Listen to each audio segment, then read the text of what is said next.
Welcome to African Folktales by Tammy. Please don't forget to hit the like button and subscribe for more interesting stories. Also share this story to someone who might be interested. Let's get into the story. Mary and Cynthia had been best friends since they could remember. Growing up in the serene town of Riverton, they were often seen together, their laughter echoing through the narrow streets as they played by the riverbanks or climbed the large oak tree near the schoolyard. Despite their different backgrounds, their bond was unbreakable. Cynthia's family owned a small business that provided a comfortable life, while Mary's parents struggled to make ends meet, often depending on seasonal farm work. Yet these differences never mattered to the two girls. Mary was selfless by nature. She would give without expecting anything in return, and Cynthia admired that about her. Whenever Cynthia needed help with schoolwork, Mary was there. If Cynthia felt nervous before an exam or a presentation, Mary's calm encouragement would ease her worries. Their friendship flourished through the years, and people in Riverton often spoke fondly of how inseparable they were. They dreamed together, made plans for their future, and often spoke of how they would support each other in achieving their dreams. Cynthia had always harbored aspirations of becoming a businesswoman. She would watch her parents manage their shop and fantasize about running a successful enterprise one day. Mary, on the other hand, was uncertain of her path. She loved helping people and often dreamed of working in a role where she could uplift others. Although their dreams were different, they supported each other completely. When Cynthia voiced her ambitions, Mary would enthusiastically brainstorm ideas with her, offering suggestions and encouragement. Cynthia often said, "When I make it, we both make it," and Mary believed her. After graduating from high school, life began to take a toll on both girls. Cynthia's family business fell into financial trouble due to a sudden economic downturn, and her parents were forced to sell some of their assets to stay afloat. Cynthia, who had always been optimistic about her future, began to lose hope. Mary, though struggling with her own financial burdens, never wavered in her support. She reassured Cynthia, saying, "This is just a setback. You'll bounce back stronger." Over time, the pressures of adulthood began pulling at their friendship. Cynthia became more withdrawn as the weight of her family's problems grew heavier. Meanwhile, Mary juggled multiple part-time jobs to help her parents. Despite their individual challenges, Mary made a point to check on Cynthia regularly, offering whatever help she could. One rainy evening, Cynthia broke down in tears during a visit, confessing that her parents were on the verge of bankruptcy. She feared that her dreams would never materialize. Mary's heart ached for her friend. Without hesitation, she promised to help in any way she could. Over the next few weeks, Mary worked tirelessly to gather funds. She sacrificed her meager savings and applied for a small loan from the local cooperative society. It wasn't much, but it was enough to help Cynthia lay the foundation for a new business. Cynthia was overwhelmed by Mary's generosity. "I'll never forget this," she said through tears. "I promise I'll make you proud." With renewed determination, Cynthia threw herself into rebuilding her life. She started a modest venture selling fashion accessories, using the funds Mary provided to rent a small shop in town. Mary remained by her side, offering support in any way she could. On weekends, Mary helped manage the store and even worked on marketing ideas to attract more customers. Cynthia's confidence slowly returned, and the business began to gain traction. For the first time in months, Cynthia smiled again, her eyes sparkling with hope. Their friendship deepened during these challenging times. Mary found a sense of purpose in helping Cynthia succeed, even though it meant putting her own aspirations on hold. She believed wholeheartedly in Cynthia's vision and took pride in every small milestone the business achieved. However, she never saw herself as part of the business. To Mary, her efforts were simply acts of loyalty and love for a friend she considered family. Little did Mary know that the sacrifices she was making would one day lead to a painful betrayal. For now, though, she cherished the bond they shared, certain that their friendship would endure anything life threw at them. Mary sat at her modest kitchen table, staring at the open bank statement in front of her. The numbers swirled before her eyes, but none of it felt real. She had just transferred every last penny of her savings into Cynthia's new business account. It was all she had left after years of scrimping and saving for her own dreams. But Cynthia needed this. Cynthia needed a fresh start, and Mary would do whatever it took to help her succeed. After all, the two of them had been through so much together. Mary had always been a cautious person, one who understood the value of financial security, but her loyalty to Cynthia outweighed all that. The stakes were high. Cynthia had recently lost her family's business, and she had nothing left but a dream and a deep sense of determination. Mary believed in that dream, believed in her friend. It was her turn to give back. Cynthia had been talking about starting a fashion accessories business for months. She had a vision, a line of trendy yet affordable jewelry, handbags, and scarves. Mary knew it would take time for Cynthia's new venture to turn a profit, but she was willing to wait. Cynthia had promised her that the business would thrive, and Mary trusted her. There was no doubt in her mind that this would work. They had always been a team, and she would continue to support her friend no matter what. The decision to help Cynthia was not an easy one. Mary had sacrificed her own future in ways she hadn't fully understood until now. Her own plans for college and a career had been put on hold to ensure that Cynthia could stand on her own feet again. Mary could have used that money to pursue her own dreams, to get ahead in life. But she couldn't ignore Cynthia's desperate need. If Mary didn't help, who would? The day Cynthia opened the small store in the center of town was a proud moment for both of them. Mary had been by her side through the entire process, from selecting the right inventory to setting up the displays. The first day the shop opened, Mary barely slept the night before, her excitement keeping her up. She couldn't wait to see Cynthia's reaction when customers walked in. It was a small, unassuming space, but it had so much potential. Every inch of the store gleamed with promise. The shelves were lined with beautifully crafted accessories, and the modest cash register stood in the corner, waiting to ring up the first sale. But despite the promising start, reality hit quickly. Mary soon realized that running a business wasn't as easy as Cynthia had made it seem. There were bills to pay, suppliers to negotiate with, and the constant pressure of making enough money to cover the costs. Cynthia, despite her charm and ambition, had little experience managing a store, and Mary often found herself stepping in to take charge. At first, Mary took over the marketing, designing flyers, posters, and even managing the shop's social media presence. She worked after hours to help organize inventory and take care of the financials. Slowly but surely, the business began to grow, but it wasn't fast enough. They were barely breaking even, and Mary found herself dipping into her savings again, using what little she had to pay for rent and supplies. Cynthia, on the other hand, was struggling with the emotional toll of running her business. She had always dreamed of success, but now that it was within her reach, the pressure seemed unbearable. She often stayed up late, staring at her computer screen, trying to figure out how to make the business work. The once bubbly woman who always had an optimistic outlook on life was now weighed down by worry and stress. Mary did everything she could to reassure Cynthia, but it wasn't enough. One evening, Cynthia pulled Mary aside. "Mary, I'm sorry. I know I've asked a lot of you, but I need more. I need you to do more, because if this doesn't work, we could lose everything." Mary's heart clenched. She had given everything she could.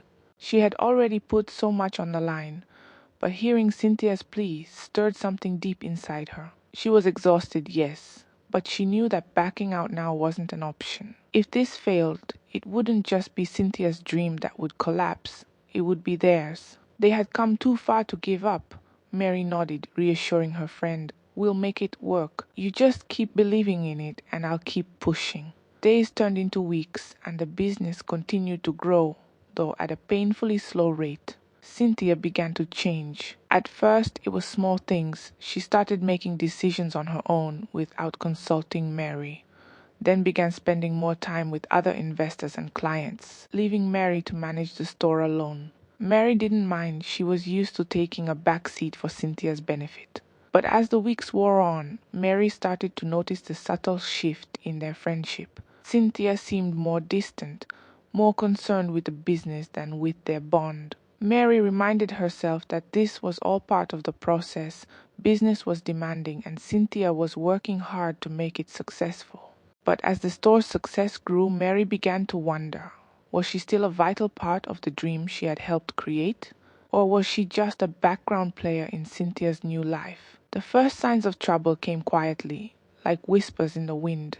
Cynthia's business had been picking up momentum, attracting more customers and attention. Sales were improving, and for the first time they had a steady flow of income. Mary was proud of how far Cynthia had come. The store was becoming a hub for the fashionable crowd in town, with people praising Cynthia's eye for detail and her creativity. It should have been a time of celebration, but beneath the surface, cracks were beginning to form. Mary noticed that Cynthia was more distant than ever. She was often too busy to answer Mary's calls and started delegating tasks to newly hired staff. Mary, who had been there from the beginning, found herself gradually excluded from important decisions. One afternoon, after spending hours organizing inventory, Mary overheard Cynthia on the phone with a supplier. "Yes, the business is thriving. I couldn't have done it without my hard work and vision," Cynthia said, laughing. Mary paused, expecting Cynthia to mention her efforts, but it never came. The conversation continued, filled with Cynthia's self-praise. Mary shrugged it off, convincing herself that Cynthia had simply been caught up in the moment. Still, a seed of doubt was planted. Over the next few weeks, Cynthia's behavior worsened. She began attending networking events without informing Mary, often rubbing shoulders with wealthy investors and business owners. Whenever Mary asked about the meetings, Cynthia would give vague answers. "Oh, it was just a small gathering. Nothing important," she would say with a dismissive wave of her hand. Mary tried to remain patient. She told herself that Cynthia was under a lot of pressure and that once things settled, they would return to how they used to be. But things only continued to escalate. One evening, Mary arrived at the shop and found the locks had been changed. She was stunned. When she called Cynthia to ask about it, Cynthia was unusually cold. "Oh, I forgot to mention. We had to upgrade security. I'll get you a new key soon," Cynthia said casually, as though it were a minor inconvenience. Mary felt a gnawing ache in her chest. The shop, once a shared dream, now felt foreign to her.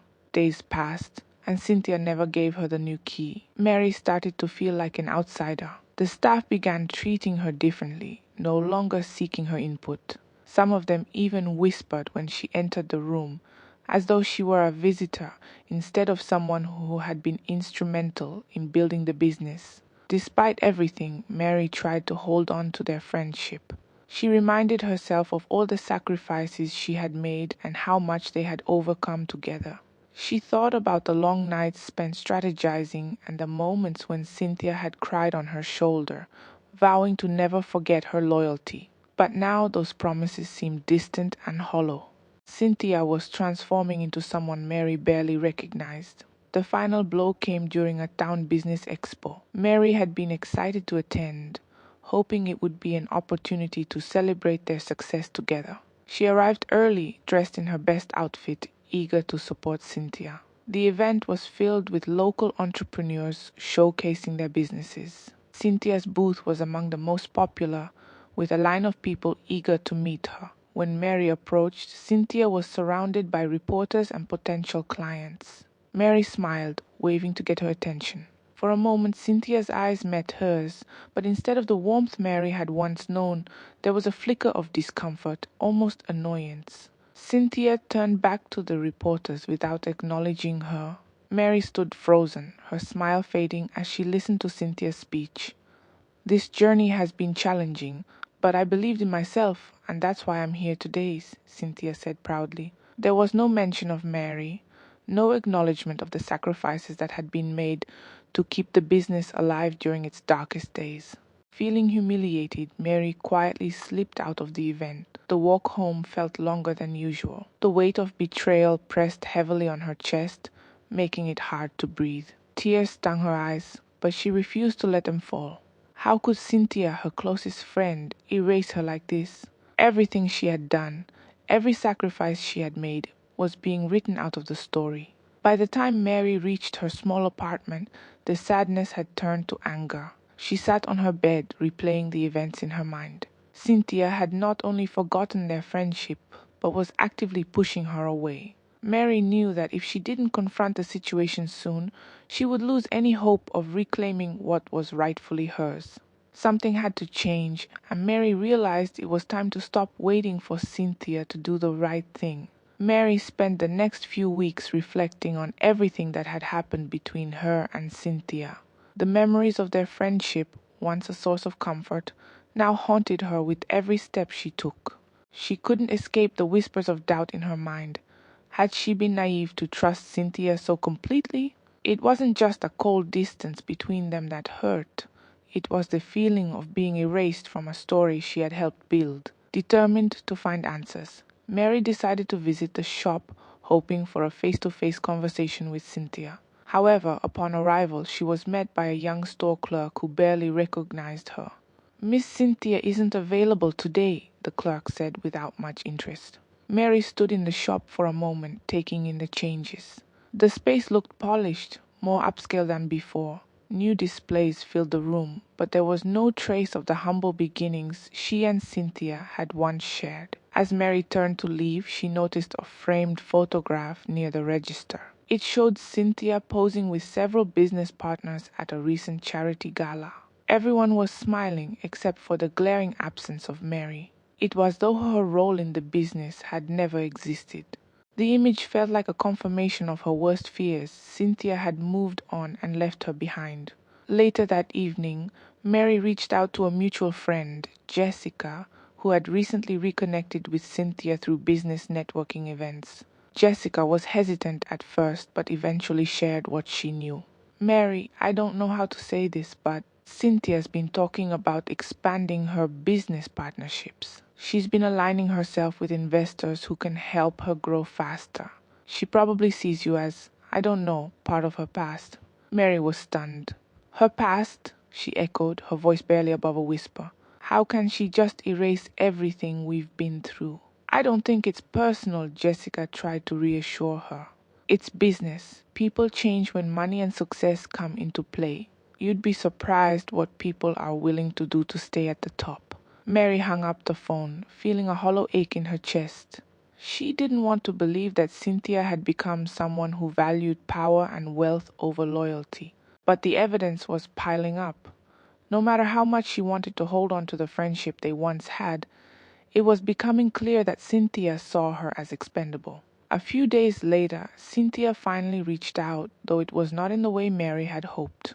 It came in the form of a curt text message: "We need to talk. Meet me at the office tomorrow." The message was short and cold, devoid of the warmth Mary had once associated with her friend. When Mary arrived at Cynthia's office the next morning, she was ushered into a sleek conference room with large glass windows that overlooked the bustling town center. Cynthia entered a few moments later, dressed in an expensive tailored suit. Her presence was commanding, almost intimidating. It was a far cry from the vulnerable friend Mary had comforted during difficult times. "Mary," Cynthia began, her tone formal, "I know things have been tense between us lately, and I want to clear the air." Mary folded her arms, keeping her gaze steady. "Clear the air? You mean after you shut me out of the business we built together?" Cynthia sighed, as though the conversation were an inconvenience. "Look, I appreciate everything you did in the beginning, but things have changed. The business is growing, and I have responsibilities to my investors now. I can't afford to let personal relationships get in the way of progress." "Personal relationships?" Mary repeated, her voice rising. "Is that all this is to you? A personal relationship? I gave up everything to help you. I believed in you when no one else did. And now you're telling me I'm a liability." Cynthia shifted uncomfortably, but maintained her composure. "It's not about you, Mary. It's about where the business is headed. I have to make tough decisions to stay competitive. You wouldn't understand." "Don't you dare patronize me," Mary interrupted. "I understand more than you think. I understand that success has made you forget who you are and who was there for you when you had nothing. You're not the Cynthia I knew anymore." There was a long, tense silence between them. Cynthia finally stood and walked to the window, avoiding Mary's glare. "Maybe I've changed," she admitted quietly, But that's the price of ambition. Mary shook her head, her heart breaking all over again. No, Cynthia, the price you're paying is losing the people who actually care about you. And one day when all of this falls apart, you'll realize it's not worth it. Without waiting for a response, Mary turned and left the room. Tears threatened to fall, but she held them back. She had said her piece. For the first time in weeks, she felt a surge of clarity. Cynthia had made her choice, and now it was time for Mary to make hers. The days of blind loyalty were over. The days following her confrontation with Cynthia were both liberating and painful for Mary. Walking away from someone who had been such a crucial part of her life felt like severing a piece of her soul. Yet, at the same time, there was a weight lifted off her chest, a newfound sense of clarity she hadn't felt in years. She no longer had to keep making excuses for Cynthia's actions, or wait for things to magically return to how they once were. The truth was laid bare. Cynthia had chosen ambition over friendship. Despite the emotional toll, Mary knew she needed to focus on herself now. She spent her evenings reflecting on all the opportunities she had passed up for the sake of Cynthia's business. There were scholarships she never applied for, job offers she declined, and personal goals she had shelved indefinitely. It was time to reclaim her life, but the path forward wasn't clear. She had invested so much in Cynthia's success that her own dreams seemed distant, almost forgotten. Mary started by applying for positions at local businesses, hoping to regain some financial stability. However, she soon discovered how difficult it was to explain the gap in her career.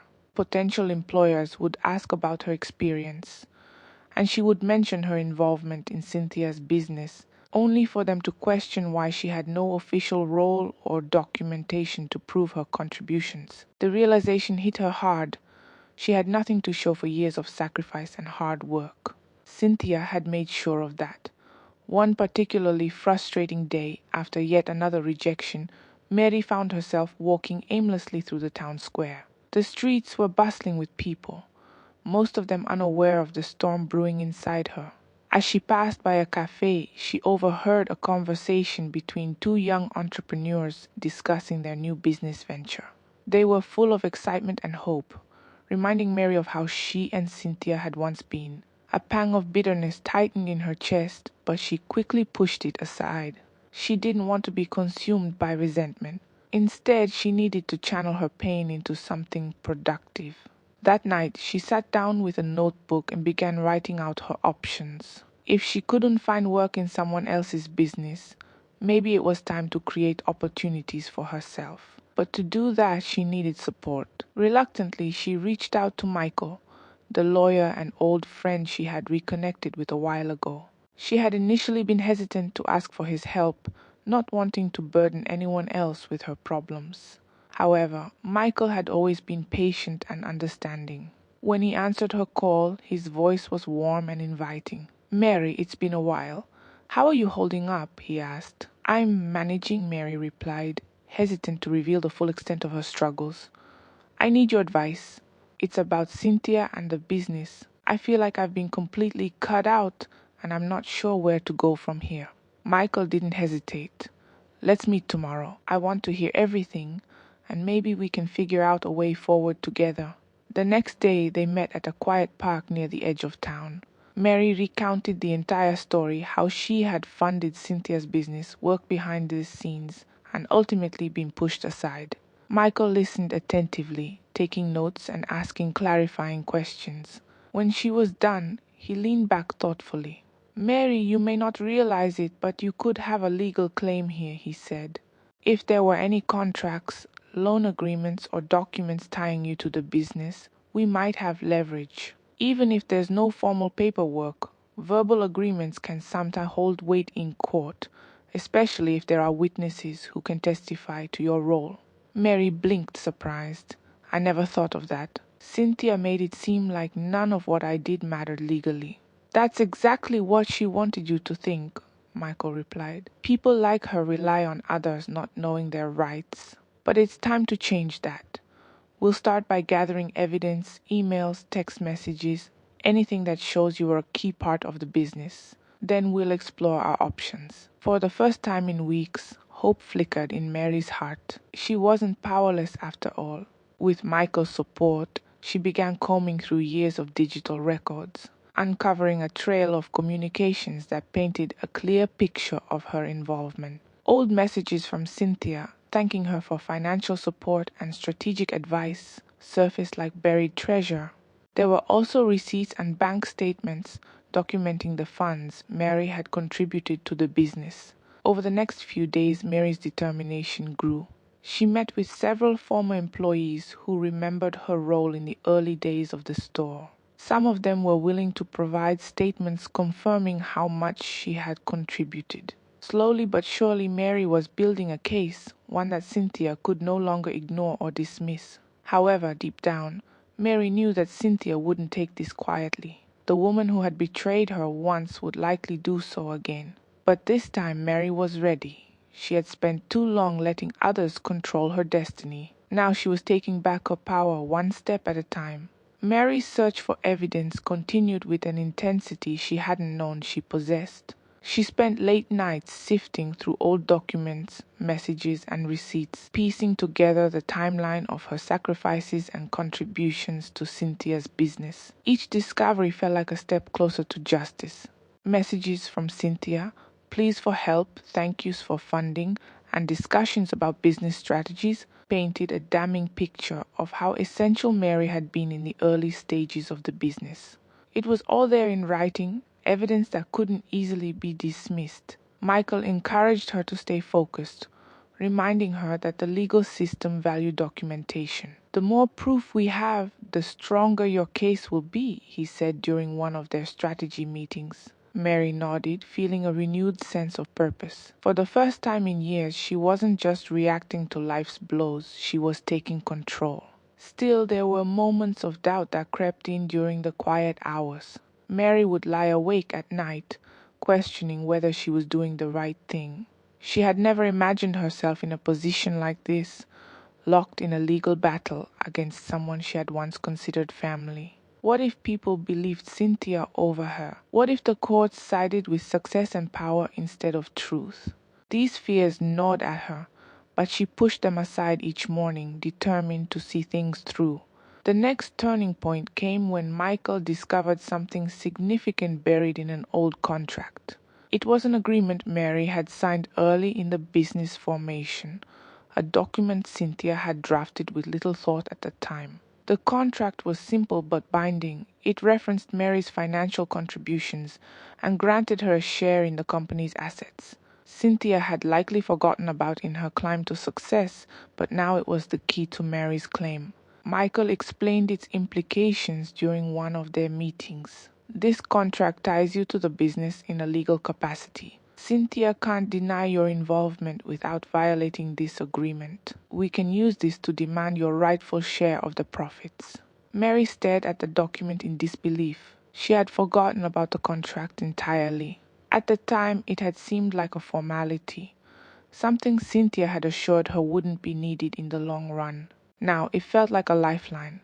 I can't believe she didn't destroy this, Mary whispered. People like Cynthia often get careless, Michael replied with a small smile. They think they're untouchable until someone like you stands up to them. Armed with this new evidence, Michael drafted a legal notice to Cynthia, informing her of Mary's intention to pursue her rightful share of the business. The letter was direct and professional, outlining the terms of the contract and the supporting evidence Mary had gathered. It also offered Cynthia a chance to negotiate privately, warning that failure to do so would result in a public lawsuit. Mary hesitated before sending the notice. Do you think she'll try to fight this? She asked, her hands trembling slightly. She'll fight it, Michael confirmed. People like her don't back down easily, but the strength of your case is undeniable. If she's smart, she'll want to avoid the negative publicity and settle this quietly. The notice was sent the next day, and the waiting game began. Mary tried to distract herself with other tasks, but her anxiety grew with each passing day. She replayed different scenarios in her mind. Cynthia begging for forgiveness, Cynthia lashing out in anger, Cynthia trying to manipulate the situation once again. None of it prepared her for the actual response. A A week later, Mary received a text from Cynthia. "We need to talk." The message was cold, lacking any of the warmth that had once defined their friendship. Mary could almost feel the tension radiating from the words. She agreed to meet, though she wasn't sure what to expect. The meeting took place in a private office space Cynthia had rented for the occasion. When Mary arrived, she found Cynthia already seated at the conference table. Her expression hardened. Gone was the charming, approachable woman who had once shared dreams and laughter with her. In her place was someone calculating and defensive. "Mary," Cynthia began, her voice devoid of emotion, "I received your notice. I have to say, I'm disappointed you'd take things this far." Mary raised an eyebrow, refusing to be intimidated. "You're disappointed?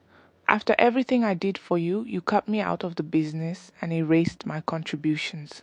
I'm simply demanding what's rightfully mine." Cynthia leaned back, crossing her arms. "This is business, Mary. You knew the risks when you got involved. I worked hard to get where I am, and I won't let anyone drag me down, not even you."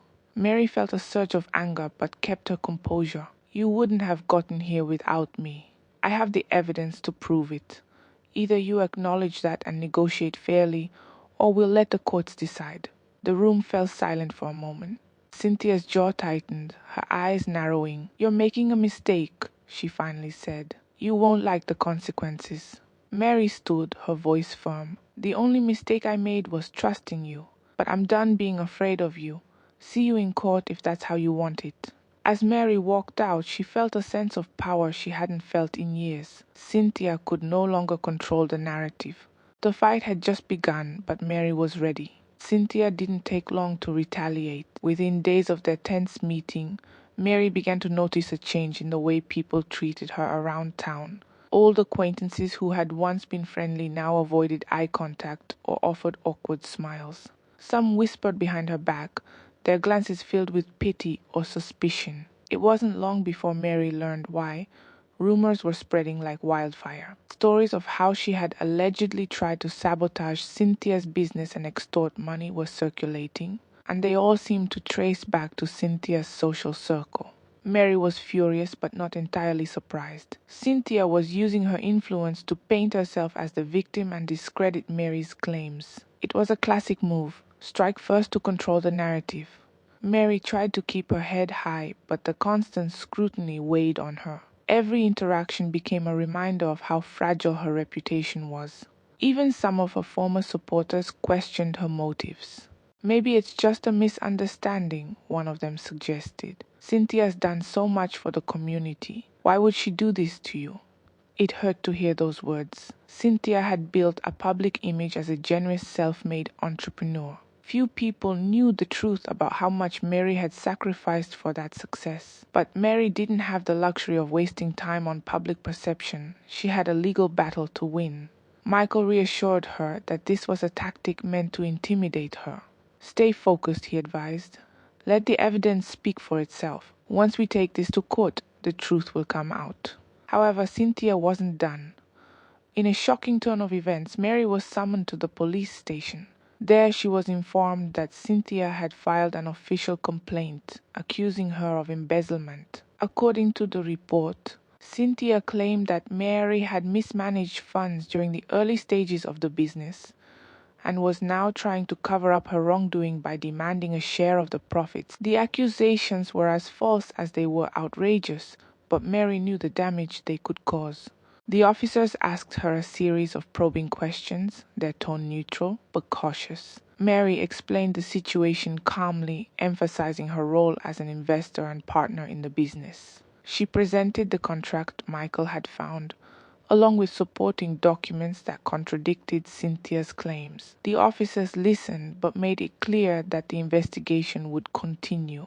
Mary left the station feeling shaken but determined. Cynthia was escalating the conflict to new heights, but Mary wasn't going to back down. Michael acted quickly, filing a countersuit and issuing statements to key legal and business contacts to protect Mary's reputation. He also reached out to former employees and associates who could testify to Mary's involvement in the business. Several agreed to support her, recounting how Mary had provided both financial and strategic assistance during the company's critical early years. Slowly, a network of allies began to form around her. Meanwhile, Cynthia's tactics grew more desperate. She appeared on local media, giving carefully crafted interviews where she expressed her shock and sadness over the legal dispute. "I never imagined Mary would take this path," she said in one interview, her eyes glistening with fake sincerity. "She was a friend, but sometimes people let greed cloud their judgment." The performance was convincing enough to sway many viewers, but Mary knew the true truth would eventually catch up to Cynthia. Behind the scenes, Michael uncovered more evidence of Cynthia's deceit.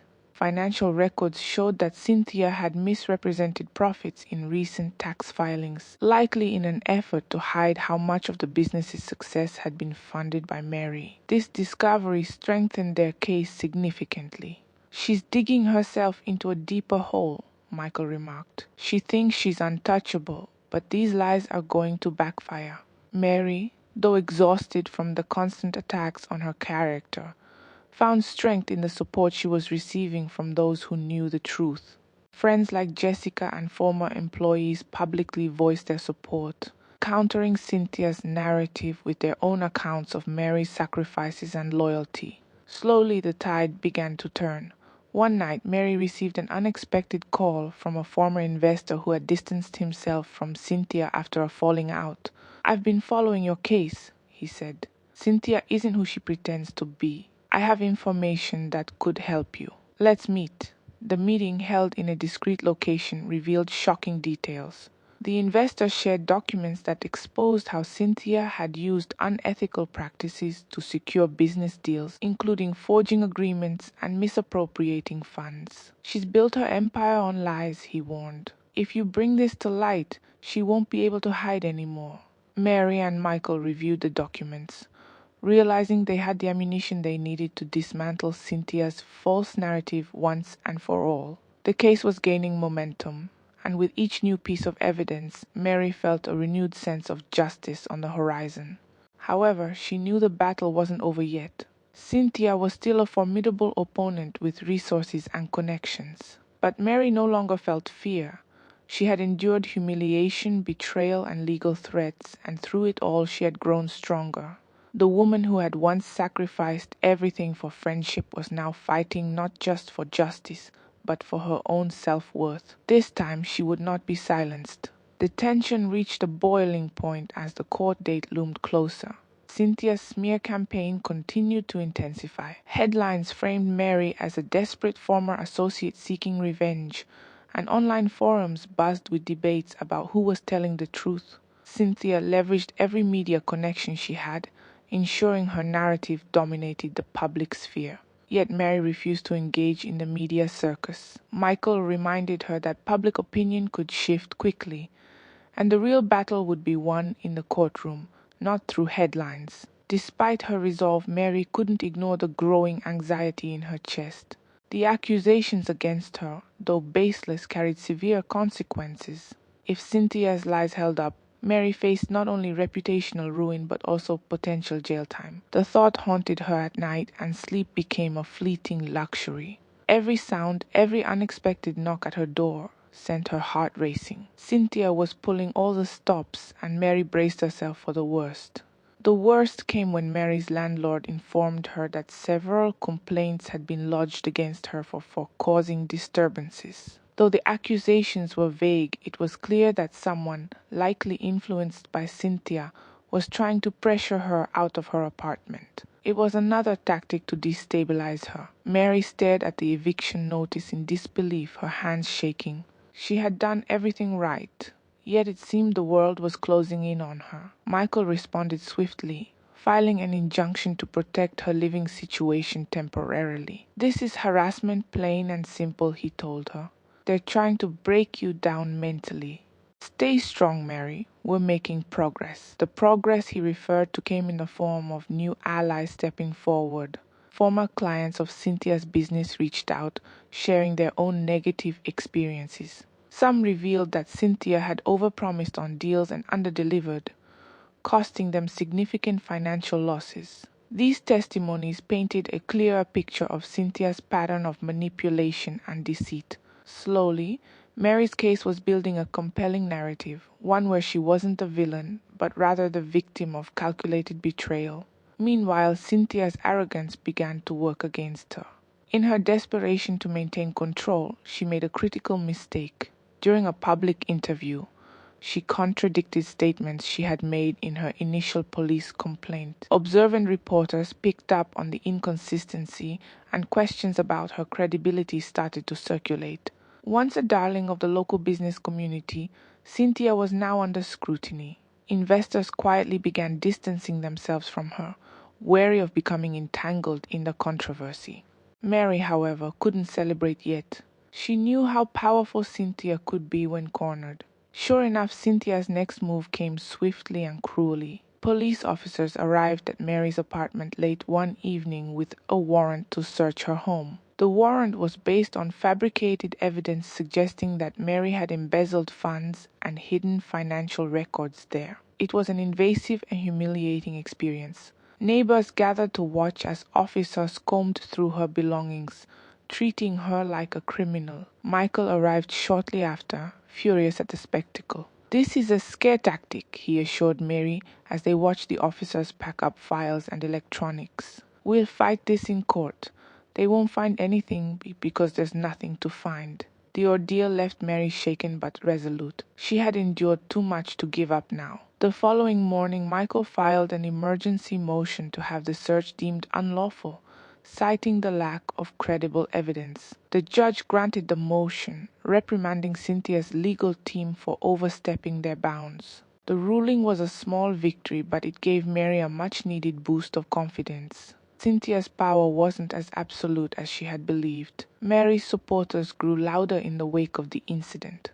Community members who had once doubted her began to see the lengths Cynthia was willing to go to destroy her. Jessica organized a small gathering where friends and former colleagues shared stories about Mary's integrity and sacrifices. The event was live-streamed, quickly gaining traction online. The tide of public opinion began to shift in Mary's favor, with many calling out Cynthia's tactics as ruthless and unjust. Cynthia, however, refused to back down. At a press conference, she doubled down on her accusations, claiming that Mary had orchestrated the gathering to gain sympathy. "I won't be intimidated," Cynthia declared with a forced smile. "The truth will come out and justice will prevail." Michael watched the press conference with a grim expression. "She's desperate," he muttered. "We're getting under her skin." Mary nodded. "Good. Let her feel the pressure." As the legal proceedings intensified, Cynthia's carefully constructed facade began to crumble. Her former investor, who had previously shared key documents with Mary, agreed to testify in court. His testimony would expose Cynthia's financial misconduct and provide irrefutable evidence that Mary had been instrumental in the business's early success. With each passing day, Mary grew stronger. The fear and humiliation that had once paralyzed her were fading, replaced by a fierce determination to reclaim her dignity. Cynthia might have started this war, but Mary was determined to finish it. The fight wasn't over yet, but the scales of justice were finally starting to tip in her favor. The courtroom was tense as the trial officially began. Journalists, business insiders, and curious spectators filled the gallery, eager to witness the drama unfold. This case had become the talk of the town, with headlines labeling it a battle between former friends turned bitter rivals. Cynthia entered with a confident stride, her expensive designer suit a statement of power. Her lawyer, a seasoned litigator, smirked as they made their way to the defense table. Mary, however, sat quietly beside Michael, her gaze steady and composed. She was nervous but ready. Today was the beginning of her reckoning. The prosecution opened with a strong argument, detailing how Mary had invested both time and money into the business, and how Cynthia had betrayed that trust. Michael presented the key contract that tied Mary to the business legally, along with supporting evidence, including financial records and witness statements. He emphasized the sacrifices Mary had made to keep the business afloat during its early struggles. Cynthia's lawyer, however, attacked Mary's credibility from the start. He painted her as a disgruntled opportunist seeking to profit off Cynthia's success. "My client built this business from the ground up through her vision and hard work," he declared, his voice booming across the courtroom. "Miss Mary merely offered minor assistance and now seeks to take what is not hers." The words stung, but Mary kept her composure. This was exactly what she had expected. They wanted to portray her as a parasite feeding off Cynthia's success. But the truth was far more complicated, and she trusted that it would come to light. The first few days of testimony were grueling. Cynthia testified with rehearsed precision, presenting herself as a self-made entrepreneur who had been blindsided by Mary's legal claims. She shed crocodile tears talking about how heartbroken she was by the situation. Some in the audience seemed moved by her performance, but Michael remained unfazed. He whispered to Mary, "Don't worry, we'll dismantle this on cross-examination." When it was finally Michael's turn to question Cynthia, the atmosphere shifted. He started by asking simple, factual questions, dates, events, and specific financial decisions from the early days of the business. Cynthia answered with confidence, but her tone grew uneasy when he pulled out the contract she had forgotten about. "Miss Cynthia," Michael said, pacing slowly, "this document clearly shows that Mary provided substantial funding for your business during its initial stages. You signed this yourself, correct?" Cynthia hesitated, her eyes darting toward her lawyer. "Yes, but I didn't think it would still be relevant," she muttered. "Oh, I assure you it's very relevant," Michael replied smoothly. "You also sent numerous messages thanking Mary for her contributions and acknowledging her role in strategic decisions. Shall I read them to the court?" The courtroom fell silent as Michael read aloud several messages Cynthia had sent to Mary over the years. Each message contradicted the narrative Cynthia had been pushing. The once confident businesswoman began to falter, her polished facade cracking under the weight of her own words. The turning point came when a former employee took the stand. He testified about how Mary had worked tirelessly behind the scenes, often handling critical tasks while Cynthia focused on appearances and networking. "Without Mary, the business wouldn't have survived its first year," he said firmly. His words echoed in the courtroom, leaving no doubt about Mary's contributions. Cynthia's defense tried to discredit the witnesses, but the damage was done. Public perception began to shift further in Mary's favor. Journalists who had once sided with Cynthia now questioned her integrity. Articles surfaced detailing inconsistencies in her statements, and former clients came forward with additional stories of Cynthia's unethical practices. On the fifth day of the trial, Michael called the former investor to testify. His evidence was a bombshell. He presented documents showing that Cynthia had engaged in fraudulent activities to secure funding, manipulating financial records, and forging agreements. The courtroom buzzed with shock as the details were revealed. Cynthia's lawyer scrambled to object, but the damage was irreversible. By the time Mary took the stand, the courtroom atmosphere had completely shifted. She spoke calmly, recounting her sacrifices and loyalty to Cynthia. She didn't play the victim. Instead, she presented the facts with quiet dignity. She explained how she had believed in Cynthia's dream and had given up her own opportunities to support it. Her testimony was heartfelt and honest, leaving many in the audience visibly moved. During cross-examination, Cynthia's lawyer attempted to rattle her by bringing up the rumors and accusations Cynthia had spread. "Isn't it true," he sneered, "that you've been trying to ruin Cynthia's reputation out of spite?" Mary met his gaze without flinching. "No," she replied firmly. "All I've ever wanted is what I rightfully deserve. I'm not here to destroy anyone. I'm here to reclaim my dignity and the truth." Her words hung in the air, powerful and undeniable. Even Cynthia seemed shaken, realizing that her carefully crafted lies were crumbling before her eyes. As the trial drew to a close, the judge announced that a ruling would be issued in the coming days. Mary left the courtroom that afternoon feeling lighter than she had in years. The truth was finally out, and for the first time she allowed herself to hope. Cynthia's reign of manipulation was nearing its end. The courtroom was packed on the day the judge delivered the final ruling. The tension was palpable, with reporters scribbling notes and spectators leaning forward in anticipation. Cynthia sat rigidly, her expression unreadable, while Mary remained calm, her hands clasped together. She had come a long way from the woman who had once been paralyzed by fear and self-doubt. Today she was ready to face whatever came next. The judge began by summarizing the evidence presented over the course of the trial. He highlighted the key findings: the contract that established Mary's financial investment, the testimony of former employees and business partners, and the documents exposing Cynthia's fraudulent activities. The judge's tone was impartial but firm as he addressed the gravity of the situation. He made it clear that the evidence overwhelmingly supported Mary's claims. In light of these facts, the judge continued, the court finds that Mary is entitled to a substantial share of the business profits as outlined in the original agreement. Furthermore, the accusations of embezzlement have been proven false and were malicious in nature. There was a collective gasp from the audience, followed by murmurs of disbelief and shock. Cynthia's face turned pale as the full weight of the judgment sank in. The judge wasn't done. He announced that Mary would also receive compensation for damages caused by the false accusations, and Cynthia was ordered to cover her legal fees. The ruling was a decisive day for Mary. The gavel struck, signaling the end of the trial. Mary exhaled deeply. It felt as though years of pain and betrayal were finally being lifted from her shoulders. Michael turned to her with a triumphant smile. You did it, Mary. Justice is yours.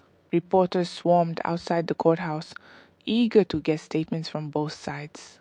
Mary hesitated, unsure if she wanted to speak publicly. But then she saw the faces of those who had supported her throughout the ordeal: Jessica, former colleagues, and other allies. She owed it to them and to herself to speak her truth. Stepping up to the microphone, Mary addressed the crowd. This has been one of the most challenging experiences of my life, she began, her voice steady. But it has also taught me the importance of standing up for what's right. Betrayal can break you if you let it, but I refuse to be broken. Today's ruling is not just a victory for me, it's a reminder that truth and justice can prevail. The crowd erupted in applause, and Mary felt a surge of pride and relief. Cynthia, on the other hand, slipped out of the courthouse quietly, avoiding the press. Her once celebrated reputation was now in tatters, and many of her former supporters had abandoned her. The fallout from the trial was swift. Investors withdrew their backing, and several clients cut ties with her business. Cynthia found herself isolated, her empire crumbling piece by piece. In the following weeks, Mary worked closely with Michael to formalize her new ownership stake in the business. Though she was entitled to a significant portion of the profits, she decided against taking an active role in managing the company. Instead, she focused on rebuilding her own life. With the settlement money, she was finally able to pursue her long-delayed dreams. She enrolled in business courses, determined to create something entirely her own, something that wouldn't depend on anyone else's loyalty or approval. As time passed, the whispers of scandal surrounding Cynthia faded, replaced by stories of Mary's resilience and triumph.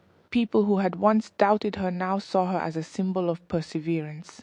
Invitations to business events and networking opportunities poured in, but Mary remained selective, prioritizing her peace of mind over public appearances. One evening, Michael visited her at her new office. They sat on the balcony, overlooking the city lights. How does it feel to finally have control of your life again? He asked. Mary smiled softly. It feels liberating. I spent so many years living in someone else's shadow, thinking my worth was tied to their success. Now I know better. I know I'm capable on my own. Michael raised a toast to new beginnings and well-deserved victories. They clinked glasses, the sound echoing in the stillness of the evening. Mary reflected on everything she had endured. Every betrayal, every sleepless night, every moment of self-doubt. It had been a long road, but she had emerged stronger and wiser. Cynthia's downfall was not something she celebrated with malice, but rather as a reminder of the importance of integrity and accountability. In the months that followed, Mary's new venture began to thrive. She surrounded herself with people who believed in collaboration and trust, creating a business built on principles she had learned the hard way. She never forgot the pain of betrayal, but she no longer carried it as a burden. It had become a lesson, a scar that reminded her of how far she had come. Cynthia eventually faded from public view. Her business dissolved under the weight of legal troubles and financial collapse. Mary, however, continued to rise, her story serving as an inspiration to many. She had not only reclaimed her dignity but also built a future on her own terms. And for the first time in a long while, she felt whole again. We've come to the end of this story. Please subscribe to my channel to support me. Thank you.